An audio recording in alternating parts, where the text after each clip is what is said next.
Well, hello again, my friends, and welcome back. Well, let's see what kind of trouble we can get into this time. Yep, we're going to be working on a StuG IV. This is the Ryefield kit. It's a huge kit, and yes, it even has an interior. And yes, I'll even be working on some of the interior. We'll get into that in just a few moments. Along with that, I have the Ryefield upgrade kit. This mostly photo etch, but there is a few resin pieces in there as well. So we'll be incorporating that into our plans here, into our silliness. And then let's just take a quick look through the instructions, and they are comprehensive and a lot of pages here. I believe when we finally get to the end, we have 27 pages of instructions, if that's correct. And that includes everything from the exterior and, of course, the interior. We have an engine. And then, of course, on top of that, we have the instructions for the upgrades.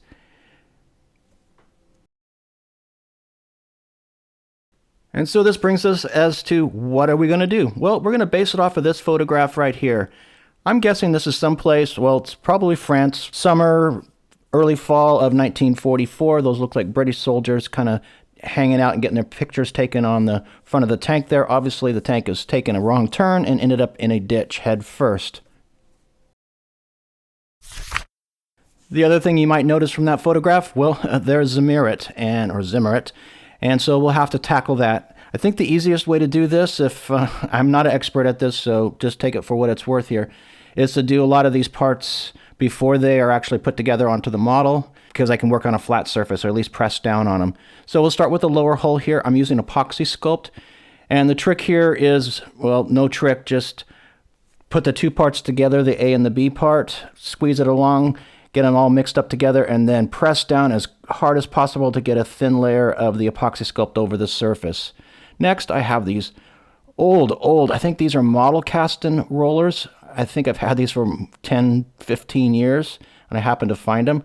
So I'm just going to go ahead and put the pattern in. It's as simple as this, just rolling the roller across the surface. The only trick here is, and if there is a trick, and I kind of found this out along the way, is there's a kind of a cure time with the epoxy sculpt. You can't do it right away because it just pulls it right straight off the surfaces. So you need to let it sit there for, I don't know, 10 minutes, maybe 15 minutes before rolling. And like I said, it took me a little while before I learned that lesson, let's say the hard way. A little trial and error, but we finally get through this here, and it doesn't take very long actually. And I can start putting some of the pieces together on the lower hull. And here we go. This is what it looks like. Now, I didn't plan this out to the letter here, so there are certain areas where I've put the Zimmerit or the epoxy putty that I'll also need to come back in and remove because we need to add some parts. For instance, the mount plates here for the idler wheels. But it's a pretty easy process. Just score along the edges of where the plate might be in this case, remove the epoxy sculpt, get back down to the bare plastic, and then we're ready to install. A few touches of glue, and we're ready to keep on moving along. Now, to this next part, and that will concentrate on the interior. I put it through my Patreon whether or not to even tackle the interior at all. They said yes, no, perhaps do as much as can be visible from those open hatches. So there's going to be a compromise on the interior. You'll see that as we move along here. I didn't do the full interior, but there are, in this kit, certain areas of the interior that are necessary in order to build the kit as a whole. So keep that in mind if you choose to go without the interior. Just take a look ahead in the instructions and see where there are some critical parts that are necessary. Okay, in order to kind of prepare ourselves for working on this StuG. Now, this is a StuG III. This is from Panzer Museum in Münster. I had the privilege of being able to climb on board and climb inside of this StuG III. Of course, it's not a StuG IV, but there are quite a few similarities. I thought you might enjoy seeing kind of an up-close and personal view of this. I have some interior shots that we'll be doing here in just a second so you can get an idea of just the confines of this space. These are not large vehicles. It's really something to imagine living and, of course, fighting in combat in one of these vehicles. It must have been quite the experience. Well, here I am. I'm climbing inboard the StuG, giving you the thumbs up. Yep, everything's good.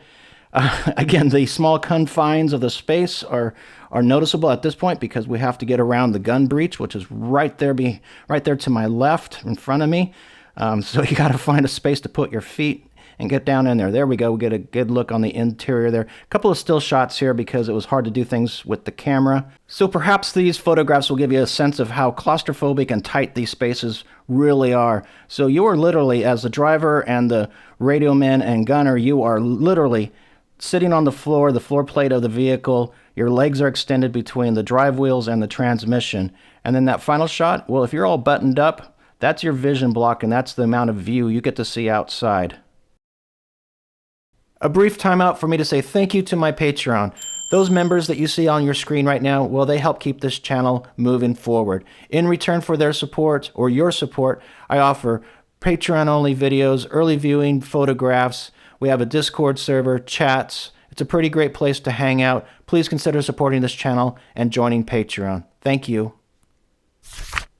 Okay, returning to our vehicle. Yes, this is the interior. And, you know, this is going to be sort of a, I guess, skeleton build of the interior. I'm not going to do it in super detail here, but I ended up building out more than I actually anticipated. This is the Ryefield kit in general is a highly detailed kit, a lot of small parts. This is going to be a little bit more complex and a longer build process than on some of these other kits that I might have done.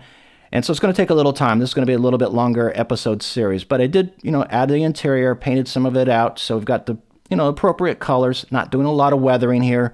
In all honesty, like I said, most of this is not going to be seen in the end. So here we go. We've got our transmission cover. Let's just, I couldn't help myself. Let's see exactly what's going to be left over once I put everything in place. So there's one part right there. Yep, not much to be seen through there. I could keep those hatches open.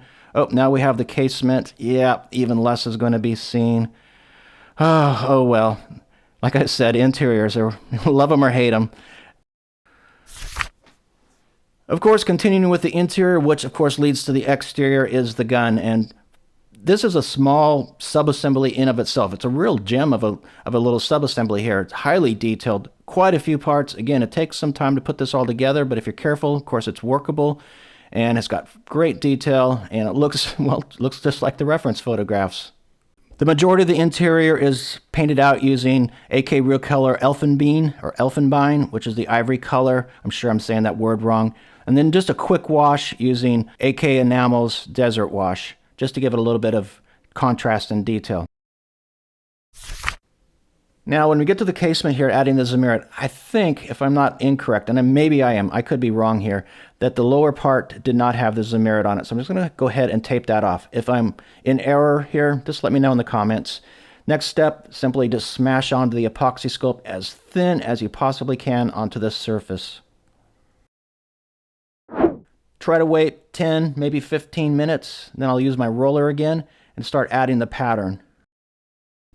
Now, I'll be totally honest here, I had to repeat this a number of times. That's the good thing about the longer working time of the epoxy sculpt. You have time to fix mistakes. So I might do the pattern and it might not look quite right. Maybe my lines weren't vertical or they wandered around. So I would just simply take my wheel and just go over the top of it again and maybe repeat that a number of times, maybe 2 or 3 more times until I finally got a pattern that looked good to my eye.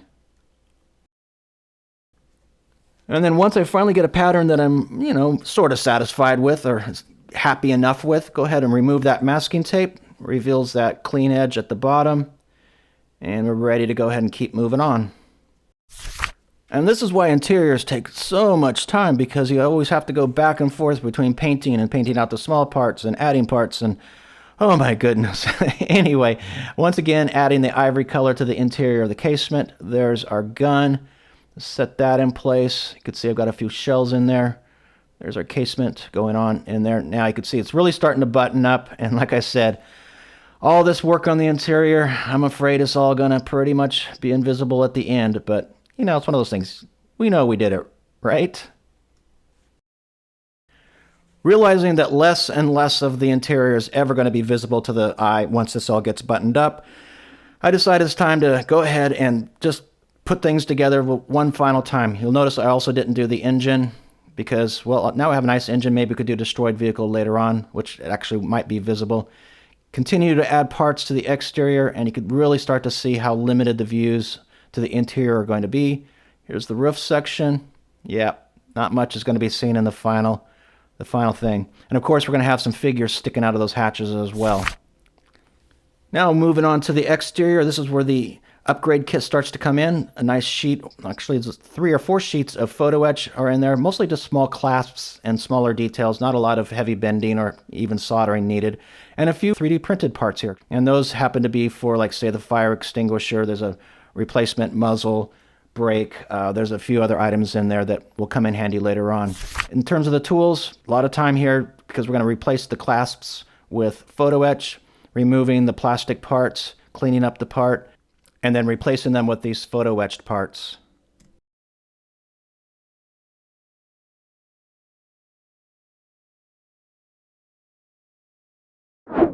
I think I mentioned this earlier on, but I didn't use any sort of a template as to where I put the Zimmerit or the putty, because I knew from some experience, especially with that Panther, the Yag Panther, that the putty can be fairly easily removed from the plastic parts. So in this case, simply score the area that you would like removed.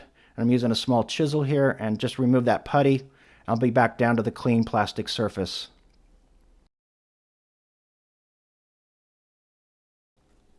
And then I can just simply glue these parts directly to the plastic. And I repeat this process a number of times throughout this build here as different tools and brackets and such need to be applied to the exterior in the Zimmerit areas. Now it's just a matter of working your way around the vehicle, adding all these brackets and applying the tools.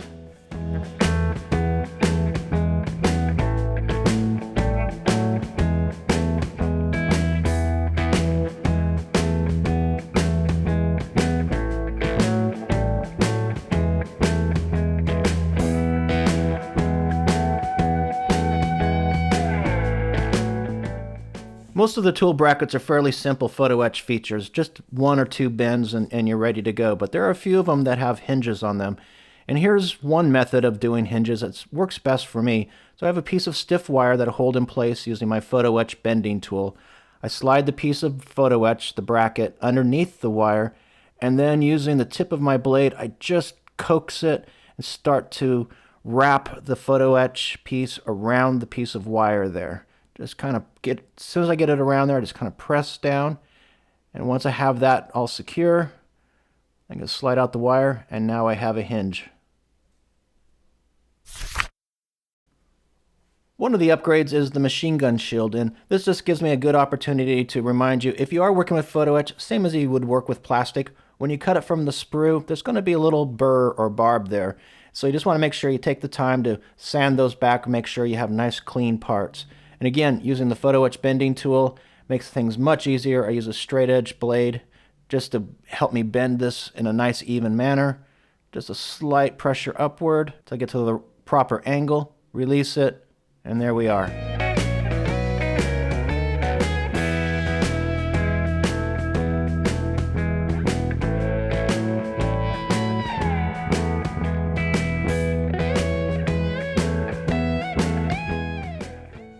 Well, you probably are noticing that we're getting through the construction here. As I mentioned at the onset of the video here, it's not necessarily a complicated kit, but it is a time-consuming kit. It's highly detailed.